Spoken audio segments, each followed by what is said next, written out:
പറയടാ. ഏതാണ് മുത്ത? ആ ഇതന്നെ മാലാന്. സംഗതി നല്ല സൂപ്പറാണ്. ഇത് പുഴയിലും ഉണ്ടാവും കടലിലും ഉണ്ടാവും. ഈ രണ്ട് സ്ഥലത്തും ജീവിക്കാൻ കഴിവുള്ള ഒരു മീനാണ് മാലാന് എന്ന് പറയും. പക്ഷെ ഇതിന് ഒരു പേരുമ്പാടുണ്ട്. അതെനക്കറിയോ? അറിയില്ല. ഇപ്പൊ ഇതിന്റെ പേരുകളൊന്നും കാണുന്ന എല്ലാവർക്കും ഇത് മാലാൻ തന്നെയാണ്. ഓരോ പ്രായത്തിലും ഓരോ പേരിൽ അറിയപ്പെടുന്ന ഒരു മീനാണ് ഈ മാലാന്. ഇത് അല്ല, ഒരുവിധം മീനൊക്കെ ഓരോ പേരിൽ അറിയപ്പെടും. ഈ മാലാന്റെ പേര് ശരിക്ക് ഇപ്പൊ ഈ പ്രായത്തില് ആപ്പ എന്നാ പറയാ. ആപ്പ മാലാൻ അല്ലെങ്കിൽ ആപ്പ എന്ന് പറയും.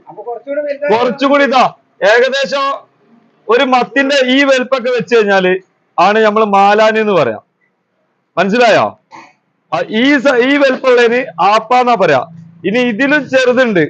ഈ വല വീശിയിട്ട് പിടിക്കുന്ന ഒരു മാലാനുണ്ട്.